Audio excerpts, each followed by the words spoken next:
ആരോഗ്യ സുരക്ഷ ഇപ്പോഴും നടക്കുന്നുണ്ട്. 50% വരെ വില കുറച്ച ഒരു മെഡിക്കൽ സ്റ്റോർ. നിങ്ങളെല്ലാ പഞ്ചായത്തുകളും വിജയിക്ക്. നമുക്ക് 50-70 ആക്കാം. ഒരാൾ പോലും മരുന്ന് കിട്ടാതെ ഇവിടെ മരണപ്പെടാൻ പാടില്ല.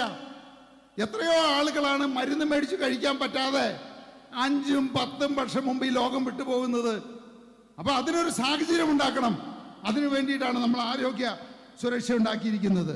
ഇനി ഇതിനു പുറമെയാണ് കിഴക്കമ്പലത്ത് ഒരു ട്രയൽ അടിസ്ഥാനത്തിൽ സഞ്ചരിക്കുന്ന ആശുപത്രി കൊണ്ടുവന്നിരിക്കുന്നത്. എന്ന് പറഞ്ഞു കഴിഞ്ഞാൽ ഈ ആശുപത്രിയിൽ ഡോക്ടറും നഴ്സും മരുന്നുമായിട്ട് ഓരോരുത്തരുടെയും വീടുകളിലേക്ക് ചെന്ന് അവരെ ചികിത്സിക്കുന്നു.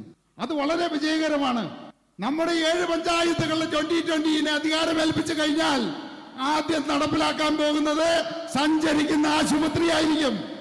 സാധിക്കോ? ചോദിക്കവരോട്. സാധിക്കില്ല.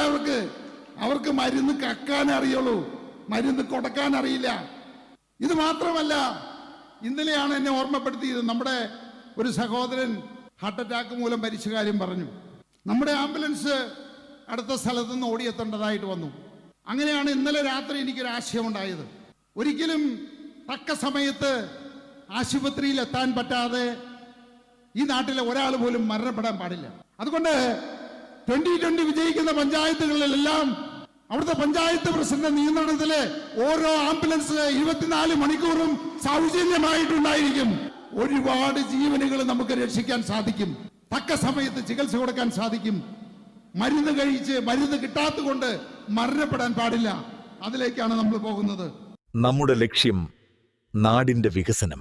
2020 ജനങ്ങളോടൊപ്പം.